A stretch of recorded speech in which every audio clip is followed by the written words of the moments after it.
Imagine, like, standing outside in the freezing snow in Marietta, Georgia. You've got this Burt CD in your hand. Right, your demo tape. Exactly, the one you poured your absolute soul into.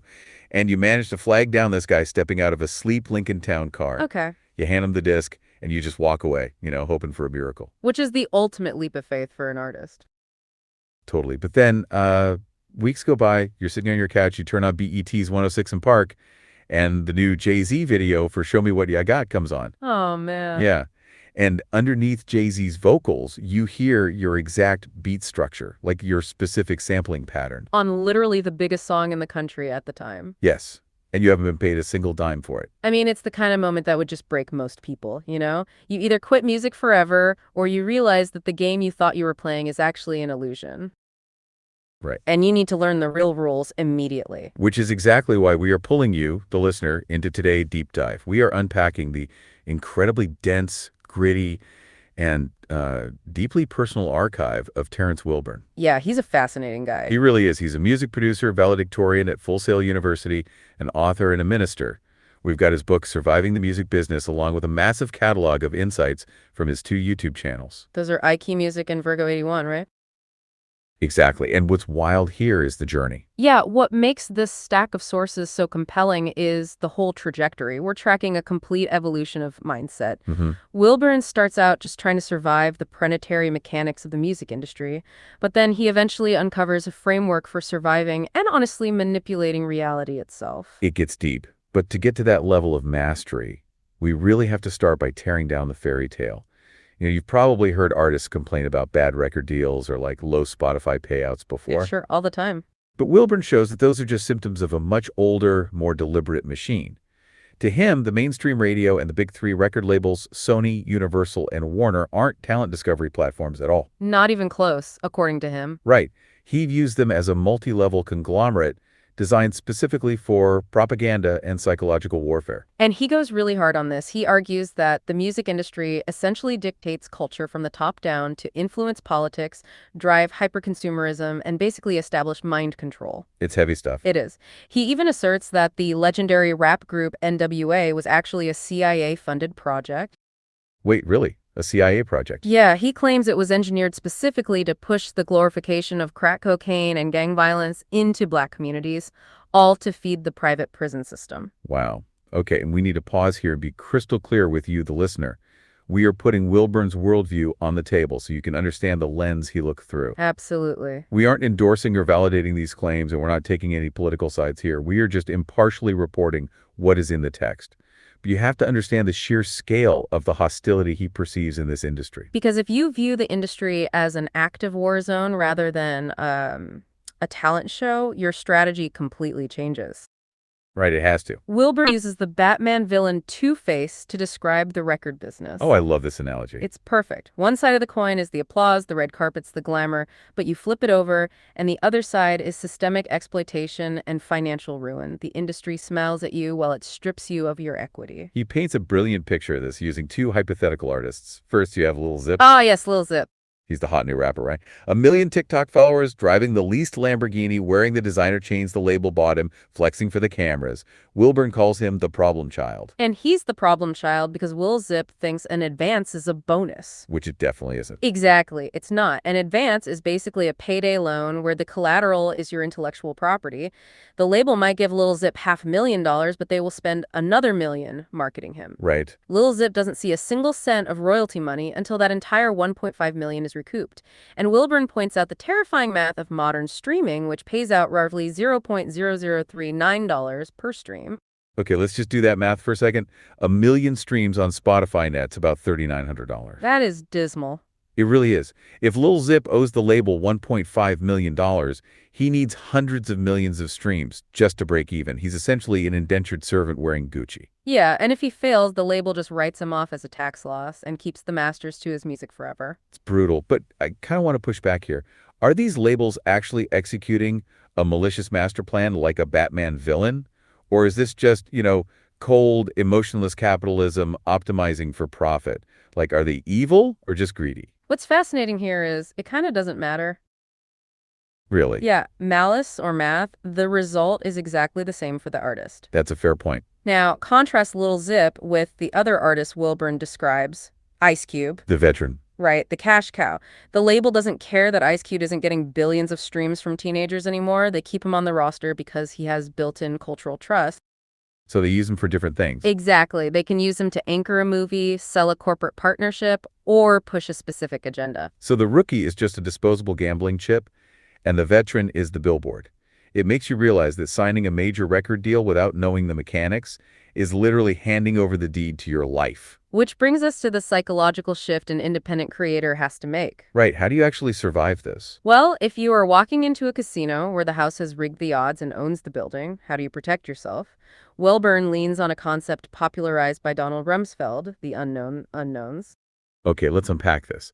Because he maps this out using the Johari window, right? Which is this psychological tool used to identify blind spots. Exactly. Imagine a grid with 4 squares.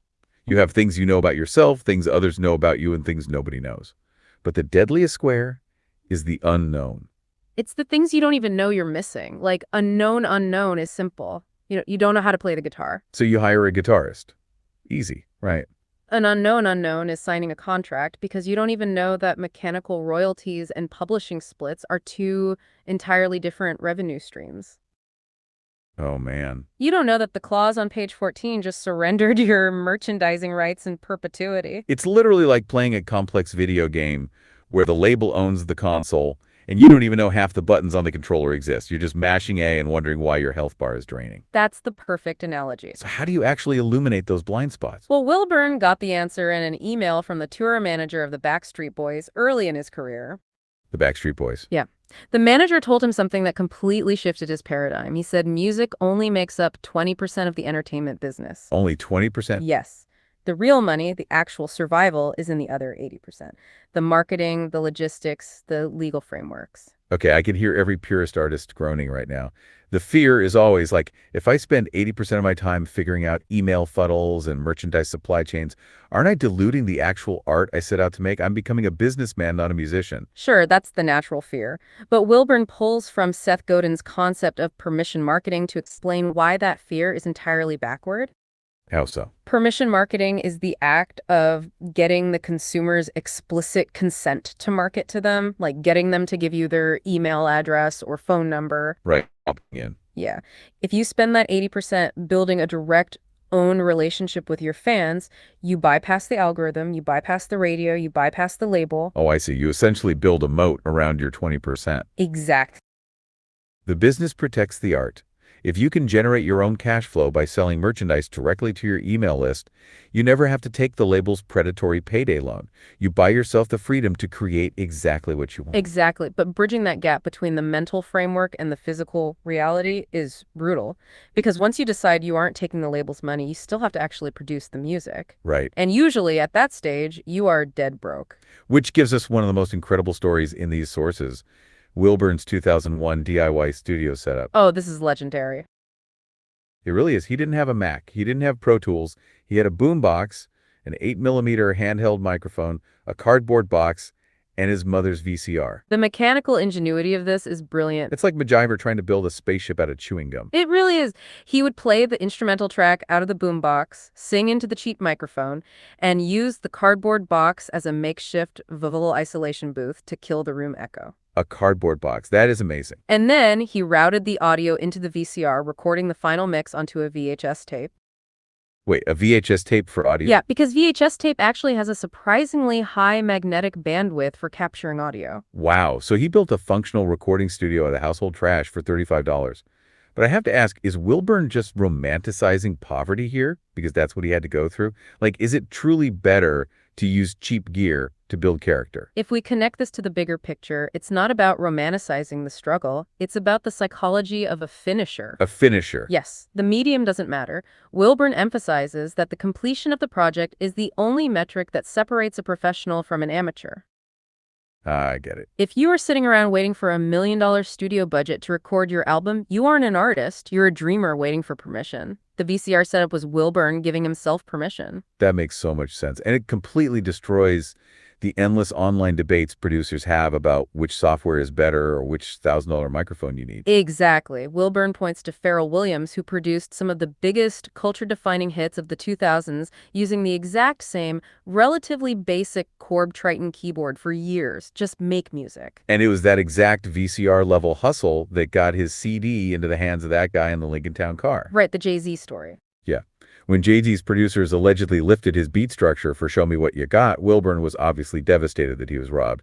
But the underlying realization was massive. His cardboard box sound design was literally good enough for the biggest rapper on the planet. That reframes everything. It proves the system isn't a meritocracy where the best audio quality wins. It's a systemic grind. And Wilburn has this fascinating, highly controversial cinematic take to illustrate this. Oh yeah, the movie comparison. He argues that Mariah Carey's critically panned 2001 movie Glitter is actually a far more accurate depiction of the music industry than Eminem's 8 Mile. Okay, I had to laugh when I read this in the notes because 8 Mile won an Oscar and Glitter is legendary for being a cinematic disaster. I know, it sounds crazy. But his logic holds up. 8 Mile sells the ultimate fairy tale. If you just have enough raw talent and you win the big rap battle at the end of the movie, you make it. Right, it sells the idea that talent is a magic key. But Wilburn says Glitter, despite its flaws, shows the actual grueling reality. What does it show? It shows the desperation, the sleazy executives, the compromising of values, and the sheer volume of systemic rejection an artist has to wade through. It shows that talent is just the baseline requirement to even enter the building. So you've accepted the rejection, you've built the moat around your art using the 80% business rule, you're finishing your tracks on whatever gear you have. Right. The next massive unknown blind spot is, who are you actually selling this to? Wilburn uses a fishing analogy here that cuts right to the core of market mechanics. You wouldn't use a hot dog to catch a bass, right? Definitely not. You have to know the specific biology and habits of the fish you are targeting. In music, the hook of your song is the bait, but most artists are casting lines without knowing who is in the water. And Wilburn drops a demographic nuke here. He states bluntly, males do not buy records. Female buyers make up more than 50% of the market. It's pure, unsentimental market analysis. He explicitly warns producers to stop making aggressive, hyperviolent drill music that repels women if their actual goal is commercial success. If the demographic that actually spends disposable income on concert tickets, merchandise, and physical media doesn't want to consume your product, your business will fail. Yeah, the math doesn't lie. He quotes Snoop Dogg, who has survived for decades by constantly adapting. Snoop said, "I don't do old stuff." That's so true. Snoop evolved from gangster rap to reggae to baking cookies with Martha Stewart because he understands audience evolution. Here's where it gets really interesting, though.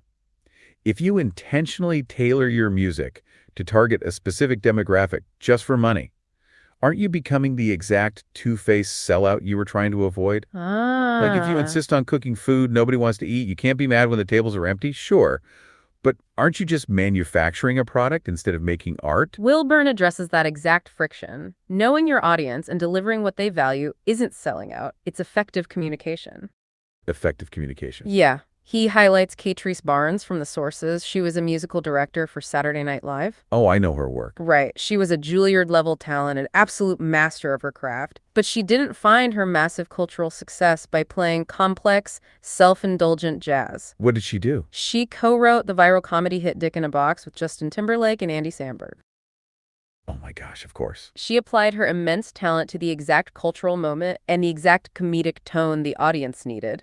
She didn't compromise her musical integrity. She weaponized it to deliver a specific emotional cue. That is brilliant. And that lesson in economics was hammered into Wilburn early on by an old, bitter record executive named E.W. Johnson, wasn't it? Oh man, the Johnson story. Yeah. Wilburn had hustled across multiple states, securing radio play for a group, doing the grueling ground-level promo work. He walks into Johnson's office to get paid. And Johnson is sitting there, typing on a literal ancient typewriter. Right. He pulls out a check, hands it to Wilburn, and it's for a measly $100. A slap in the face. $100 for multi-state radio syndication. But as he hands it over, Johnson looks at him and croaks, "Stop chasing girls and get some money." It's degrading, but it's honestly the skeleton key to Wilburn's entire philosophy. How so? Johnson was basically saying, stop chasing the illusion. Stop chasing the glamour, the groupies, the applause, the two-faced coin. Focus on the actual unglamorous economics of the machine. Wow. But here is where Wilburn's story takes a massive, unexpected turn. A total pivot. Yeah. Because when you spend decades decoding the matrix of the music business, When you learn to build studios from trash, bypass the labels, psychoanalyze the market, you start to realize that the rules of the music industry are just a microcosm for the rules of reality itself. This is the bridge to his Virgo 81 channel and his book, God's Secret Storehouse. Right. The grit and the hustle necessitated a spiritual pivot. Wilburn came to the realization that, quote, money answers all things, end quote, in the physical realm. But chasing it purely through secular music was ultimately a low-leverage game for him. Exactly.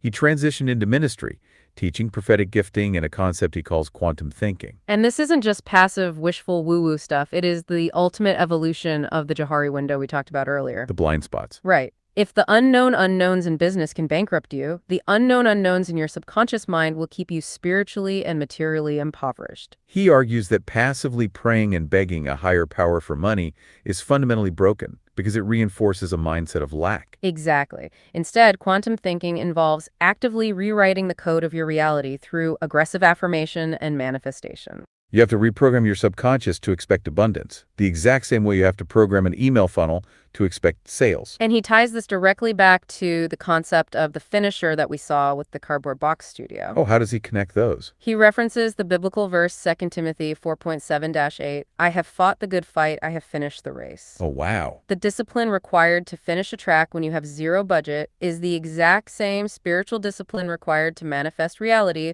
when you have zero visible proof that it's going to work. That is wild. It really does feel like that moment in The Matrix where Neo finally sees the raw code falling down the walls. That's a great way to look at it. You spend your whole life trying to dodge the bullets fired by the record labels, the algorithms, the E.W. Johnsons of the world. But I have to ask, is this spiritual teaching just another angle on the hustle? Or is it a genuine evolution beyond the music business entirely? This raises an important question. Conquering the music industry was really just the training ground for him. So it's bigger than music. Much bigger. The real objective was conquering his own internal landscape. The ultimate leverage isn't getting $1 million record deal or mastering an MPC. What is it then? It's radical self-ownership and spiritual alignment, a state where you dictate the terms of your own abundance. Which brings us to the end of the map Wilburn laid out for us.